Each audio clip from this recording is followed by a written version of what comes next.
Making the innovation journey.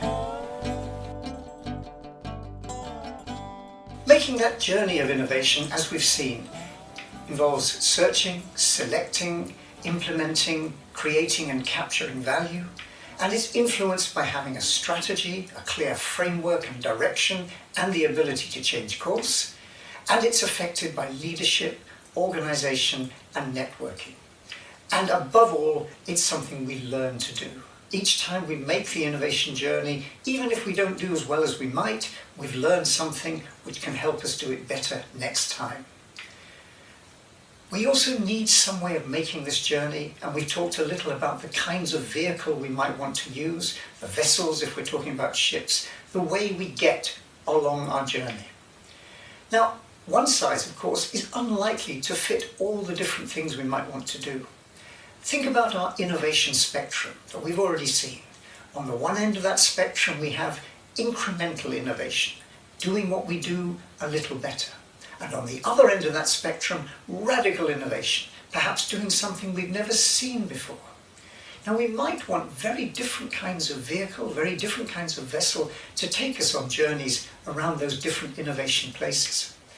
If we're talking about incremental innovation, perhaps just sailing across the bay or across the river, we probably only need a small, simple rowing boat.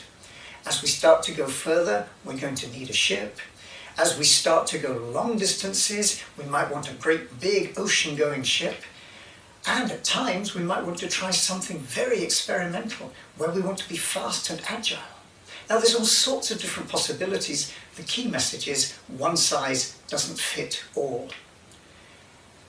But size of organisation does make a difference. If we're talking about a startup, for example, this is essentially the world of a small, fast speedboat. Startups are fast, are flexible, are agile. They have to be because they've got limited resources. And that's the kind of vehicle which you can use to start something. By the time you get to be a large organisation, a Google, a 3M or a Toyota, it's a different kind of challenge. We still need to make the innovation journey, but now we're probably talking about multiple parallel journeys, lots of different vessels making short and long journeys into the innovation unknown. And so our skills there become those around managing a fleet of ships, not just a single project. But underneath, it's still the same basic set of lessons about how the journey works, the key things that influence it. So, different journeys, different ships, but the same basic pattern.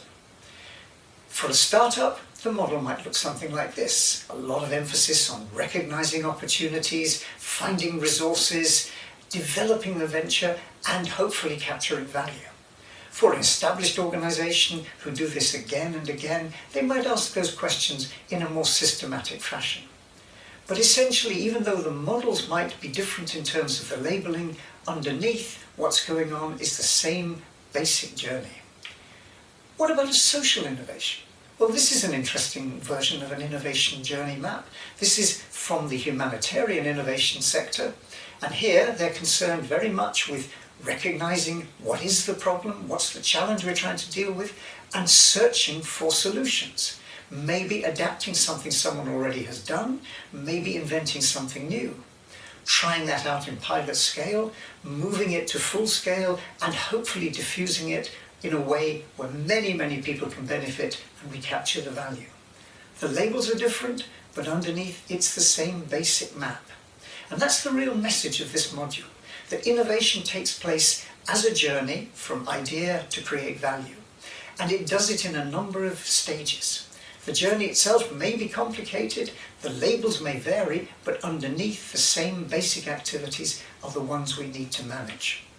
So, if we think about innovation as a process, labels may differ, but that underlying process remains the same.